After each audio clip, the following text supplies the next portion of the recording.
All right, we are back here on the Random Richard podcast, and we are delighted to join to the show with us Tony Kim, who is the founder and CEO of Hero Within. It is a company that makes some absolutely incredible clothing for those of us geeks and nerds. And I like the tagline "Timeless fashion for timeless fandom."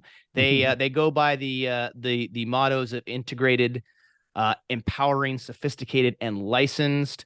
I'm actually wearing one of the jackets right now. For those of you listening, I know you can't see it, but you will next year when we get our YouTube channel up and running. And we're delighted to have him here. So, Tony, thank you so much for joining us here on the Random Richard podcast. Well, hey guys, thanks for having me. No problem, no problem. So, let's start kind of from the beginning. Where did you get the idea for this company, and how did it all get started?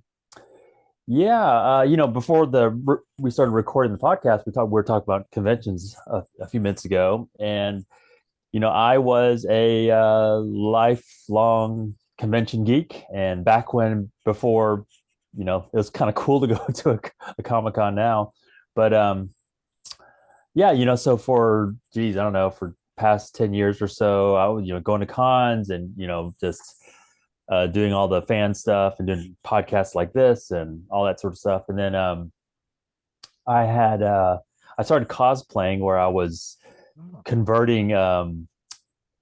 If you're familiar with San Diego Comic Con, you get a giant Warner Brothers vinyl swag bag, right? So I would take those bags and I would convert it into a cosplay of some sort, like a jacket or a blazer or whatever. And so I would basically have this Comic Con themed sort of cosplay costume, and I would wear that. I would make a new one for each year. And so I was working on my third year of creating a new outfit out of that year's uh, Warner Brothers bags. And I thought, you know what, maybe instead of wearing a costume, it'd be people in the past have really seemed to love this kind of mashup of jackets and the whatever the theme was that year, because Warner Brother bags would have different themes like the Flash or Arrow or whatever, and it's like maybe instead of just coming up with a new costume, it kind of would be cool to actually come up with an actual wearable, you know, jacket that was themed after, DC or whatever.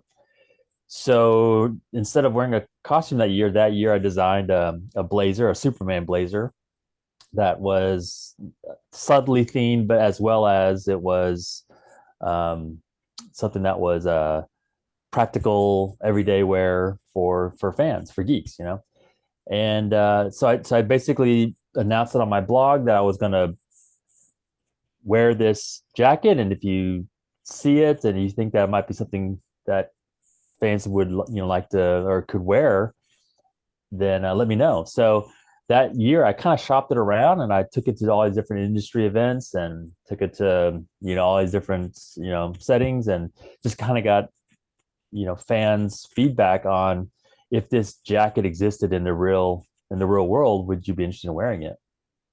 Got a lot of great feedback, and that's I named it Hero Within because I thought the idea of that we all have a hero in all of us that needs to come out.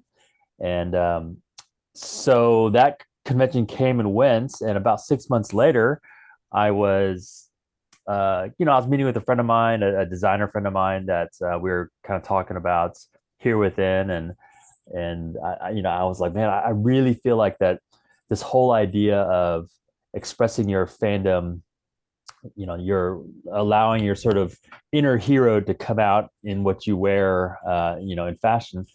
I really feel like this idea, it has some legs. Like, I feel like that there, at the time, at least in 20, this is like 20, 15, 16, there just wasn't as many options out there for geek wear. Mainly just t-shirts and black hoodies and that kind of thing. So I remember thinking, man, I think this idea, like offering and creating like more sophisticated apparel, could be something that resonates with fans. But starting a business, man, that's, it's, I don't even know the first thing about starting a business. And, I have like the full-time job and I got the family and the mortgage, and there's just like no way that I could get this off the ground. Well, it's kind of funny. You kind of put something out in the universe, and sometimes the universe is listening, because 2 months later, I got laid off from my job. And I found myself in this place where I was like, well, I can go get a new job doing the same old thing, or I could take this, put my money where my mouth is, and take this idea and really run with it. So after some soul searching, and after some more sort of um, getting advice from some mentors and some other colleagues, I launched Here Within in 2016, and we launched at San Diego Comic-Con, and we started with the DC Comics license, and so we kind of did a bunch of like Batman and Wonder Woman, Superman, and since that time we've been licensed with Marvel and with Doctor Who and Godzilla, and even with San Diego Comic Con itself, we did some merchandise with them. And then, of course, Star Trek is sort of our focus right now. So it's been a crazy, wild journey, and it's one of those things that I didn't necessarily, plan for, but life kind of threw us a curveball, and this is where we ended up. So that's how it started. Well, can I just say, as someone who's purchased one of these things, I I think it's great because, yeah, sometimes curveballs don't look good at the time, but they end up kind of working out. And so the jacket that I bought at the convention this year, for those of you listening, was their it's a gray one. It's the design's based off of Strange New Worlds, I believe, right? That's right. Yeah. We actually don't typically do kind of screen accurate jackets. We typically like come up with our own, style, or we use classic styles. But this particular one was more like accurate to what we see on Strange New Worlds. Anyway, Yeah, continue. well, I love it because not only does it look fantastic, it very much has a Strange New Worlds feel to it. I remember, Chris, Yeah. when I took some pictures of it after I bought it and I sent it to you, and you're like, "Oh my gosh, that looks so great! It looks just like it's from the show and everything like that." But not only does it look great, but it's comfortable. Good. It's wearable all the time. You can wear it out. I was telling you before we started recording about wearing it out to Halloween. I got comments from people just in my neighborhood, like, Yeah. "Oh my gosh, nice Star Trek jacket," and so forth. And it was great. Where did you come up with the idea? Because I really like this about the merchandise that you were selling at the convention in particular, how customizable these things are, right? Yeah. Like, Yeah. where did that idea come up with, and how did that come about? Yeah. So what you're referring to is a number of our jackets have a customizable feature where there's several like blank Velcro spaces that you can customize based on your favorite character or starships. And then we have places for like zipper pulls or pins and all that sort of stuff to basically allow the customer to kind of custom craft their own Star Trek jacket. So where that started was I love bomber jackets. I just think that they're super cool. I think I just like the classic design of that, and I like the fact that a bomber, the classic bomber jacket design is both can be super casual. You can sort of dress it up. You can dress it down. It could be in all colors, shapes, and sizes, whatever. But it's just very versatile style. So I knew I wanted to make a Star Trek jacket in that sort of style, because of it kind of has they share a military theme to it. So I thought maybe really cool to create a Star Trek bomber that is has subtle nods to the Star Trek universe, but is still a classic Star Trek bomber. And so, of course, we designed the inside these bombers to have, so it's like a star field in homage to Star Trek, and then it has a Star Trek or a Delta stitch across the back, which again is subtle, but it's very obvious. And then we have all the different sort of patches and pins and whatever you can add to it. Well, when we first had the jacket, I thought, it'd really be cool to not just to have a single jacket, but a jacket that comes with some options for the name patch. And so I'll come out first with the the the modern Trek, the Monster Maroon, the red bomber jacket, and I'll offer like five, all the like different captains that come with five different captains that come with it. So Cisco and Janeway and Picard and et cetera, et cetera, et cetera. So I'll offer five patches, and we'll just sort of limit it at that. There's no other customization that was available for the jacket, just the five name patches. Well, we launched with that, just that one jacket, and this was back in 2019, so it was a while ago. And honestly, it didn't sell very well. It was fine. It was, but if we go back in time to 2019, so this is pre-pandemic, it was just like Discovery. I think Picard was starting to come online, but the sort of like renaissance that we've sort of experiencing with Strange New Worlds and Lower Decks, and then like multiple seasons of Picard and Discovery and all that sort of stuff, it hadn't really hit. The popularity of that hadn't really spiked yet. So there wasn't like that first bomber jacket really wasn't super popular, but it was okay, but it wasn't like, I wasn't really sure if this was going to be something that we're going to continue with. We went to a couple of conventions, and we started gaining some traction with it. So I thought, well, I'm going to try launching it again. But this time I'm going to add the Navy Science color as well as the gold bomber to it, and then each of the bombers will come with a set of 5 predetermined patches with it. So we went to Star Trek Mission Chicago last year. This is in March, and we launched the 3 bombers together with each having the 5 different name patches. And we thought, this is going to be it was the first year for ReedPop to do their Star Trek licensed show, and we thought, well, this is going to be great because this is kind of fish in a barrel. This is the target audience, and they'll like the options. Well, I was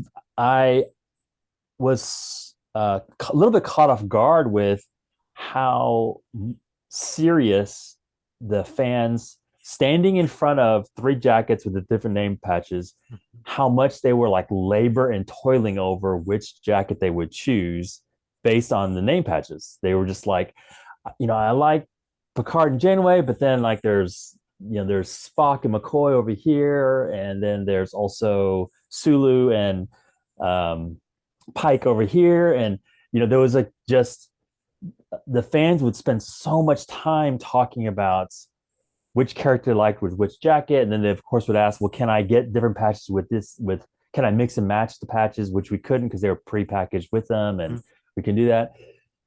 Well, anyway, as we all know, Star Trek fans are very passionate, and they love their characters and they love their ships.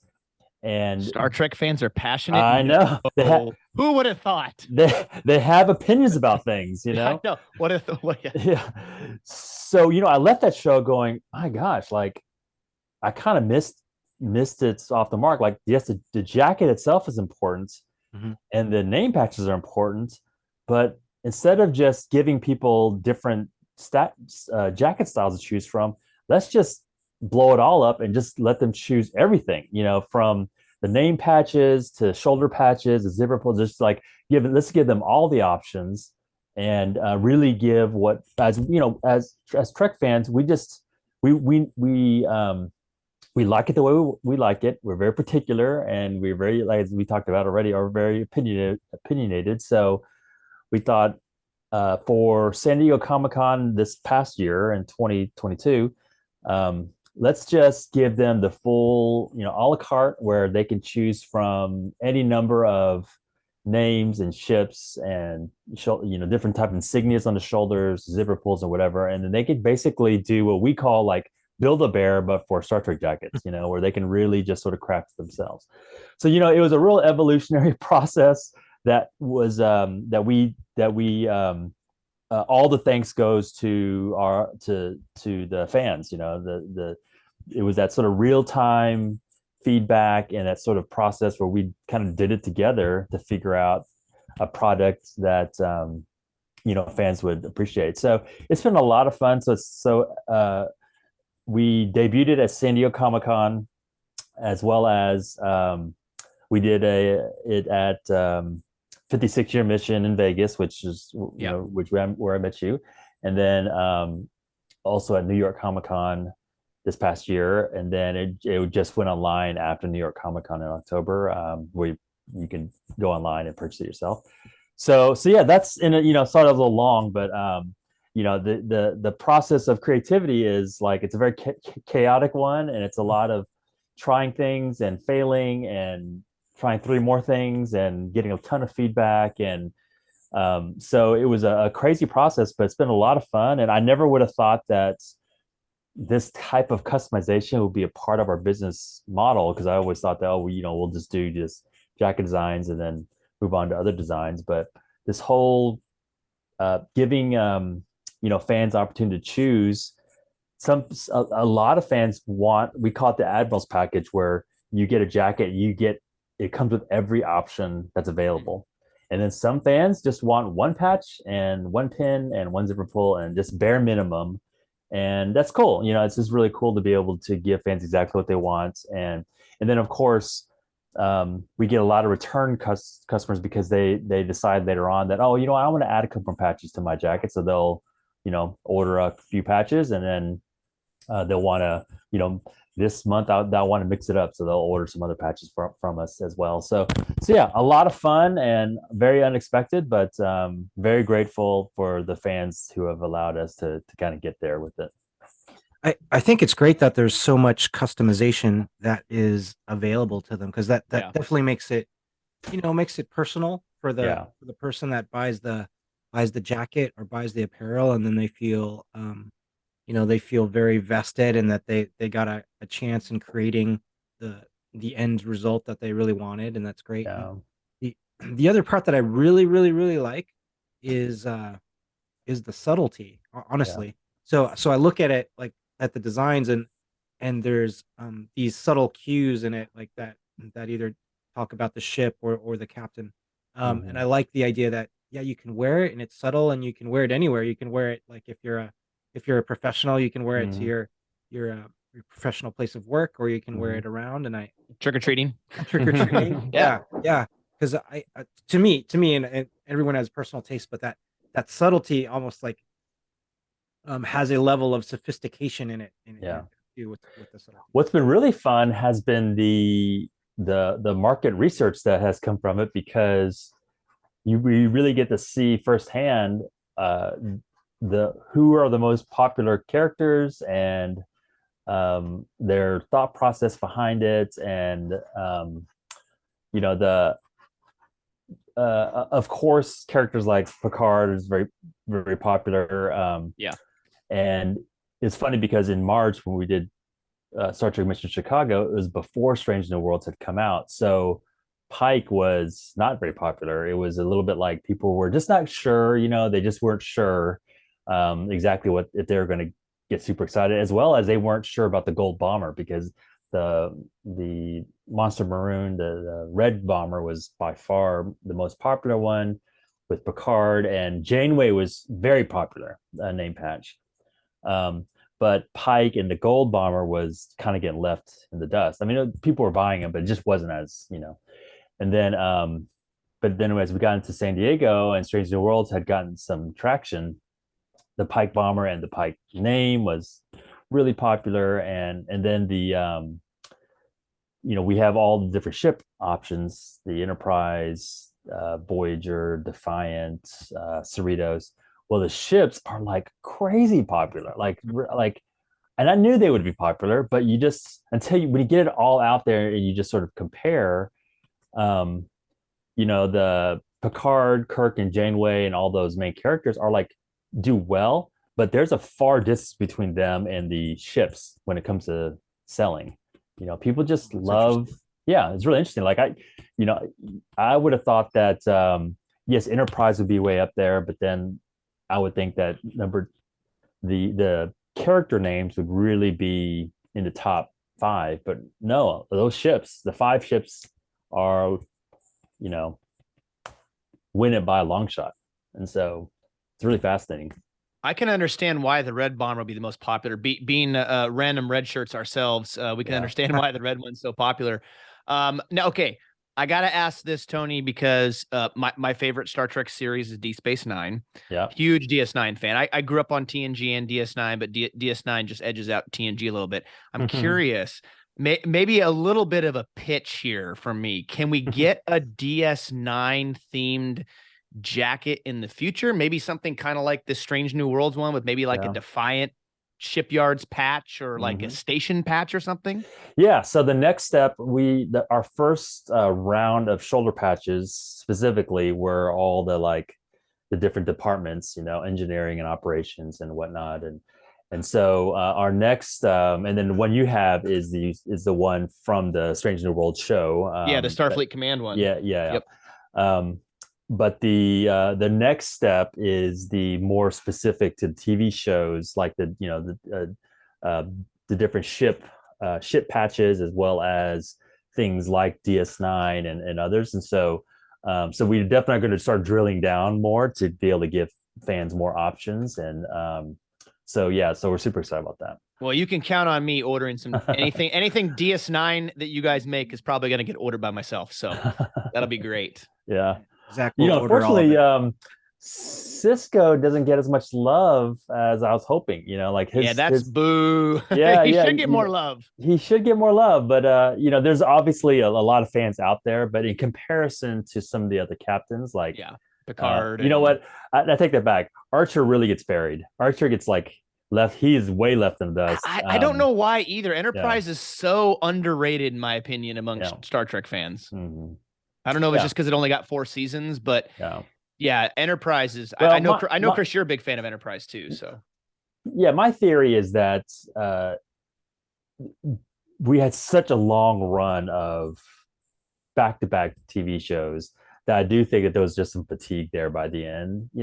If you bump that series up earlier, I think it would have been great. It's just, several series and multiple decades, and I just think that there's just too much fatigue for the fans. Yeah, and I think too, with Enterprise, a lot of Star Trek fans would probably agree.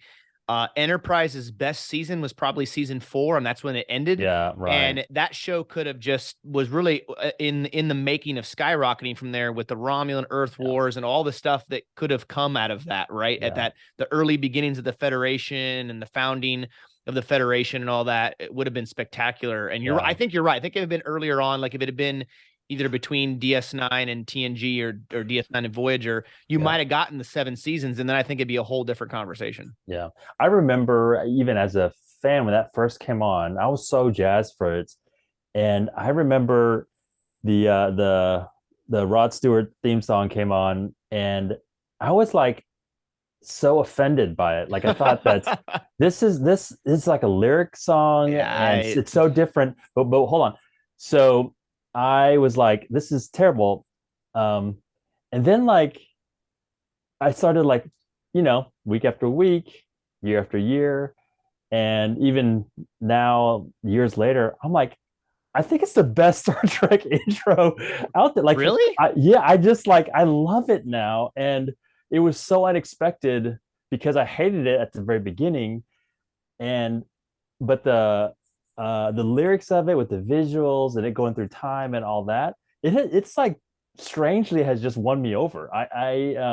And I love each of the intros for different reasons, but I now as a grown adult and all that, whenever it comes on my mix, I love it. It's I'm moved to tears by it. I don't know what it is, but it has somehow remarkably won me over. So Faith of the Heart. Yeah, it's incredible. I just would never have expected it. So I do like, since we were talking about Enterprise, I do especially like that intro where it takes us back to that nature of explorers, right? Right.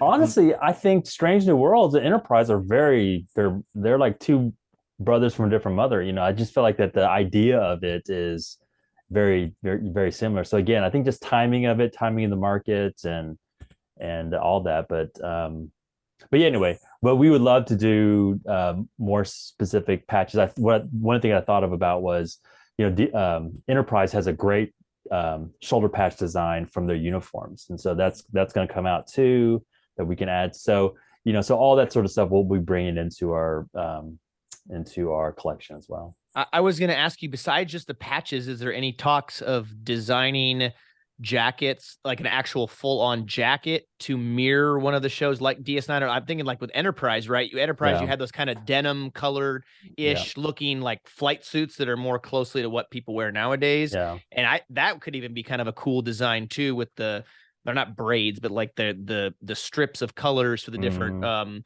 divisions. Is there any talks of creating a full-on jacket like the shows? Yeah, we're still a little bit trying to figure out.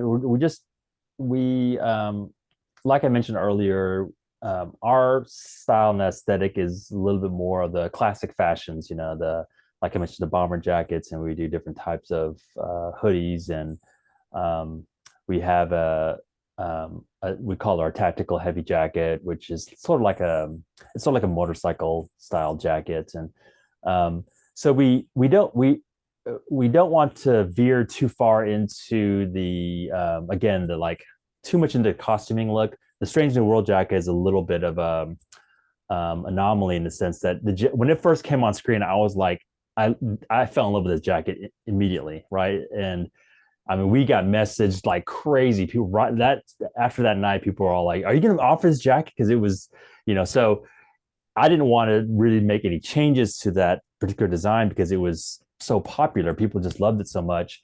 So I definitely think we'll make room for to be able to bring some specific inspired jackets. But for the most part, we're kind of trying to be a little bit more on classic fashion designs.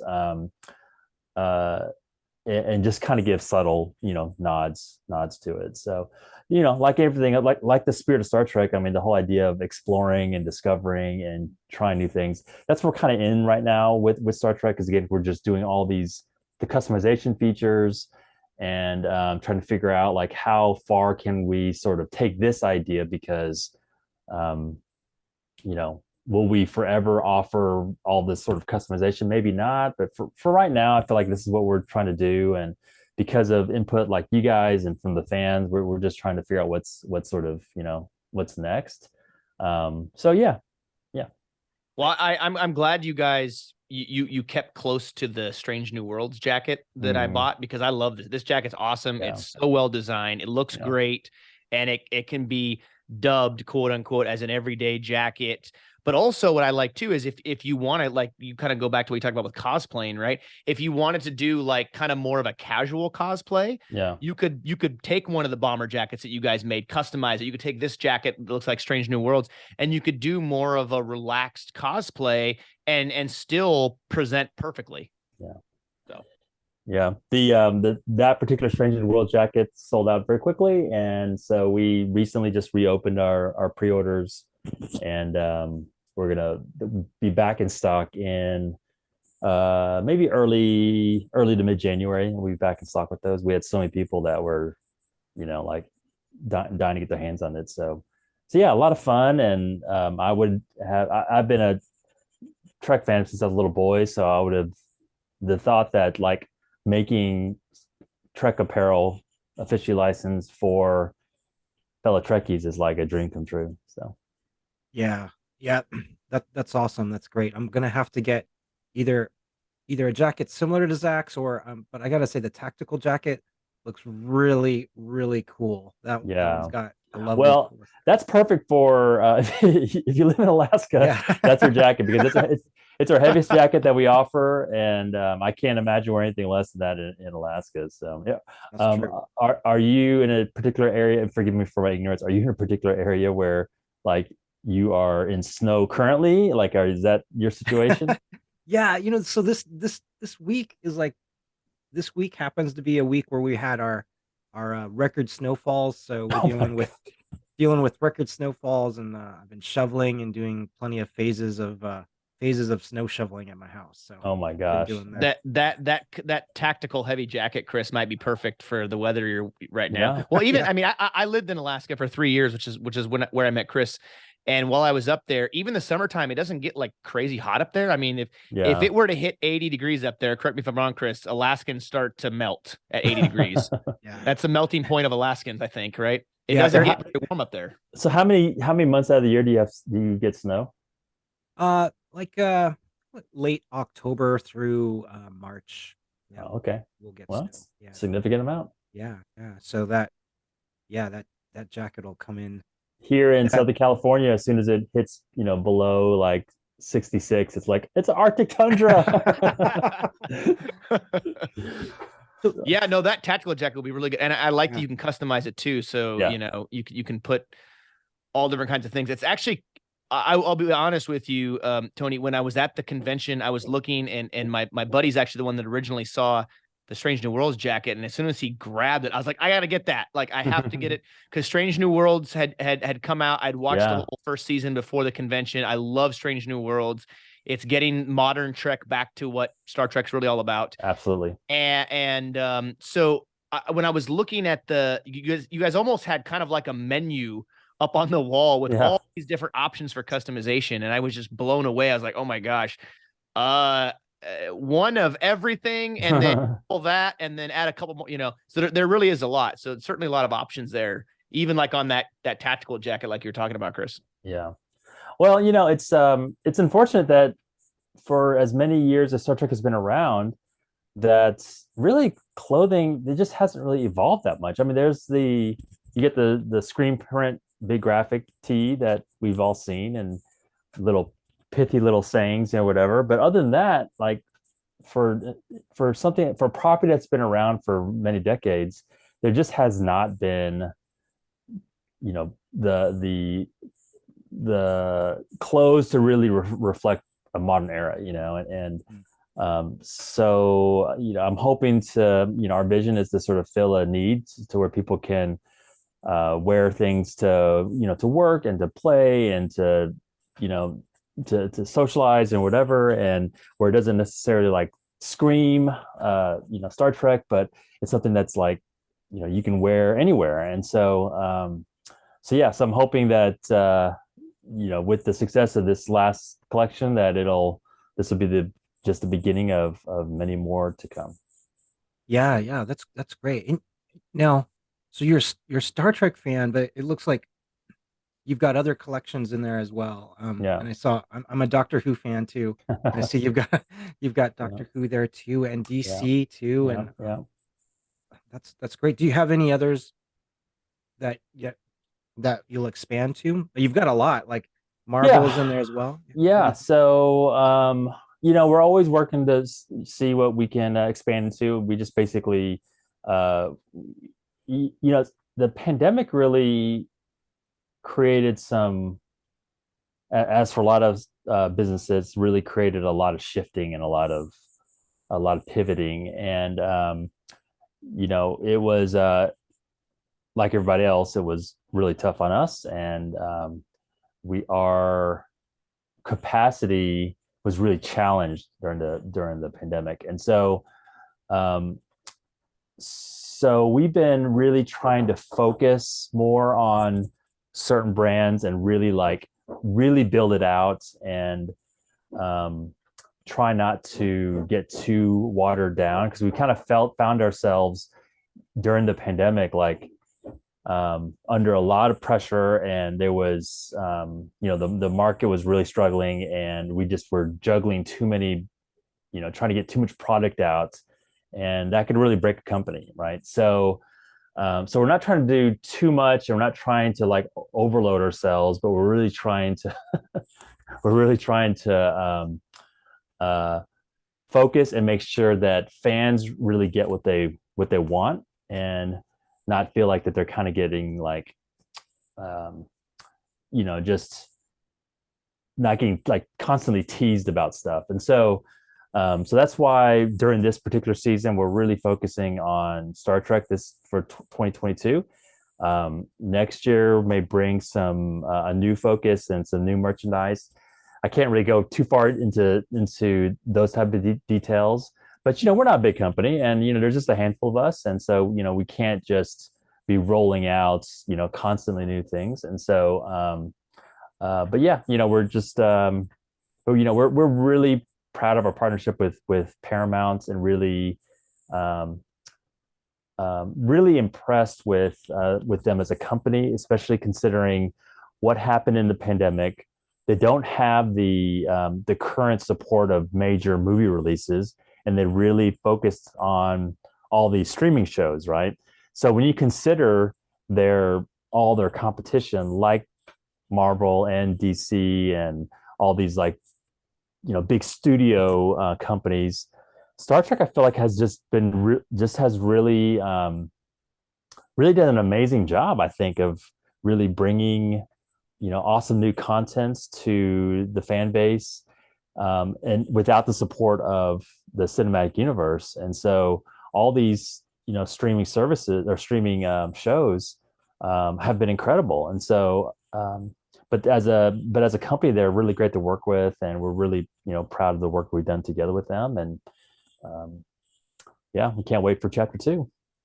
Yeah, and I think it goes back to what you mentioned earlier, where you talked about the passion of the fans, and fans are very particular, and they know what they want and so forth. And I think when it comes to Star Trek, you're right. Fans are super passionate. I don't think Star Trek would still be on the air if they weren't. Yeah. And so because of that, I think the comments you made definitely seem to indicate that also carries over into things like fashion and clothing and things like that. Yeah. So I think when the passion dies and the flame burns out, Star Trek will go away. But thankfully right now it's not. And we live in a world where streaming is become the thing, and that has its pros and cons, but there's a lot of pros when it comes to something like Star Trek, because now we live in a culture of binge watching. Yeah. Right. Like that's why DS9's now become so much more popular than it was back when it was considered the redheaded stepchild of the franchise, because people binge watch the show from beginning to end. And now they're like, oh my gosh, this show's amazing. Well, yeah, we've been trying to tell you that for a while now, but you get these streaming shows like Strange New Worlds and so forth. And I think the streaming era that we're in now has allowed Star Trek to grow even more than what it was before, because before it was network television, and that's so hit or miss, but streaming gives a lot more options to explore. I've talked to when you go to these conventions, you talk to fans, and naturally we ask, like, when did you become a fan? And so many of them said through the pandemic. They just were at home, and they just were running out of things to watch, and they started with Star Trek, give it a shot. And yeah, I've talked to so many that have just fallen in love with Star Trek because of streaming opportunities during the pandemic. Yeah, and I'm thankful for it in that regard. I mean, obviously it sucks what everybody had to go through, but obviously there were some bright spots to it, and the fact that people could go back and watch those shows, and now because they can stream them, they have all these shows available. Before streaming services, you had to go out and buy the DVD collections of the 7 seasons that were like 40 pounds worth of DVD you had to carry around and stuff. And it wasn't maybe as attractive to somebody maybe didn't want to invest that kind of money or time into something. But now where you can go on and click and watch the first episode, and it just brings you the next one and the next one. It's super easy, and I think more accessible for a lot of people too. Yeah. It's also been really cool to see how much traction Lower Decks is getting. Yeah. And again, this past year specifically, every show that we appear at, there's just more and more Lower Decks fans that are really being vocal and really demanding like more, more like representation, I guess. And so to see, as we all know, like animated comedies is not typically the Star Trek's forte, and so to see them pull that off in such a successful way is really cool, and I'm super excited about the potential crossover that's going to happen with Strange New Worlds, and I can't even wrap my mind about that's going to be like. Yeah, I've heard about that. Now, I will Yeah. be honest, I've only watched like the first 1 or 2 episodes of Lower Decks, and Mhm. I keep getting virtually slapped by Trekkies because they're like, I can't believe you only watch that. Lower Decks is the best thing since sliced bread and everything. I know, I gotta watch it, but I'll be honest with you, it's not in my normal genre of things Yeah. that I like to watch.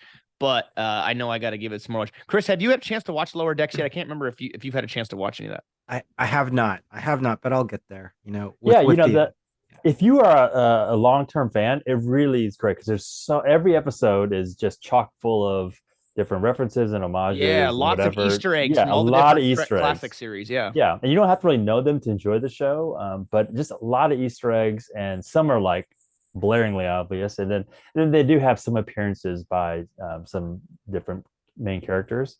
But it's a fun show. It's wonderful. It's so light and it's really enjoyable. And then again, now they're talking about doing a little crossover. So you may be forced to if you want to know what's going on with um, Strange New Worlds, they're gonna do a little crossover episode with Lower Decks. So you may be forced to. Sorry, my dog is. You Oh, may that's all be good. forced to, yeah, to jump on board. So Yeah, we might have to do that, Chris, because I mean, we both have a love and passion for Strange New Worlds, and I don't think I want to miss a Strange New Worlds episode because I haven't caught up on another series, so I might have to get caught up on that for sure. But for sure we well, will. well, Tony, thank you so much for coming on with us. This was really awesome having a chance to chat with you some more. I know we talked a little bit at the convention, but you guys, I mean, the convention was busy. You guys were busy. So I'm glad we were able to finally connect and have you on and be able to get a chance to share all about Hero Within and the great things that you guys are making. I can attest to it just because, like I said, I bought one of the jackets and what seems like maybe one of the most popular jackets you guys have made thus far. Where can people go to check out Hero Within and get more information and be able to purchase some of these amazing products? yeah, you can go to herowithinstore.com, and we're Hero Within on all the socials. We're probably most active on Twitter and Instagram and our Facebook page. But yeah, if you just follow us there, and we're constantly putting on not just updates on new product, but then we post a lot of pictures of different customers and some of their sort of experiences with us. And yeah, we love our fans and we love engaging with them on social. So definitely check us out. And then if you go on our website and you end up subscribing to our newsletter, we offer subscribers a kind of first chance, a first dibs at certain products, and as well as offer them discounts and special deals and all that sort of stuff. So, yeah. I don't think I'm signed up for the newsletter yet, but I guess I have to go do that because I need to know the exact second when the DS9 patches drop. Yeah, you'll get first notice if you sign up. I got to do that. All right. Well, thank you again so much, Tony, for coming on and sharing this company and your time with us and your experiences.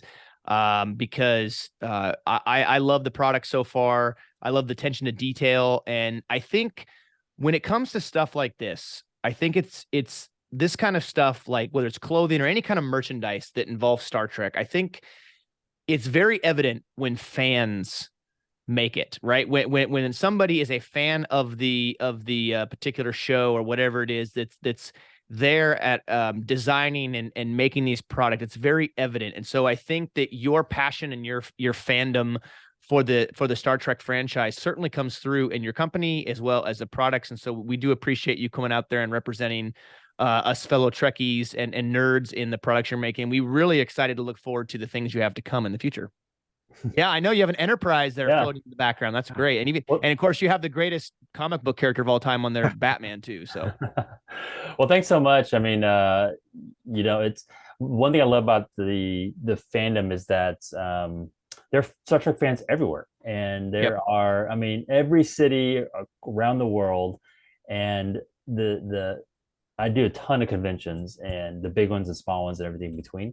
And Star Trek fans are the nicest. You just, I mean, it's so when we go to a Trek fan like the one in Las Vegas or the one previously in Chicago, man, the fans are just so generous, so so awesome, so like it's the most like polite and peaceful and fun, and it really is the best. And so again, like the coming out of the pandemic was a difficult season for us, and the only way we've been able to sort of like kind of recover and to grow is particularly because of Star Trek fans. So Yeah. Yeah, for sure. Well, we do really much appreciate you coming on our episode of cosplay and talking about Hero Within and sharing more information about your company, as well as your love and passion for Star Trek and the other franchises.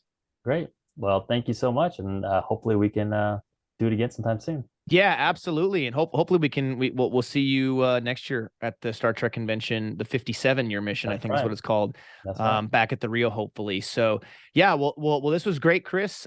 We had an awesome time talking with Eric, talking with Chelsea, talking with Tony, and covering a really important topic of cosplay. We've seen how important cosplay is to fans and what the joy that brings them in their lives throughout this entire episode. Yeah, absolutely. We have. This is great. I've learned a tremendous amount talking to everyone, to Chelsea, to Eric, and to Tony. And Tony, thank you so much for being here with us and for sharing your product and for making these awesome designs. And I'm gonna have a difficult kind of choice in figuring out which one I'd like to get, but I think I kind of know. So thank you. Yeah. So thanks everybody, as always, for listening. We do appreciate it, all around the world here on the Random Red Shirt podcast. Be sure to stay tuned for more announcements coming soon, as we have a jam-packed season 4 right here on the Random Red Shirt podcast. Be sure to go on Facebook and Instagram and check us out there. Follow us there. Be sure to go on social media as well and follow Hero Within and get subscribed to their newsletter for all the latest and greatest coming down the pipe, especially those Deep Space Nine patches. Keep your eye out for those, because they could sell out fast when I've got my finger on the purchase now button. Anyways, thank you so much for listening, everybody. Take care, and we'll catch you next time right here on the Random Red Shirt podcast. Live long and prosper.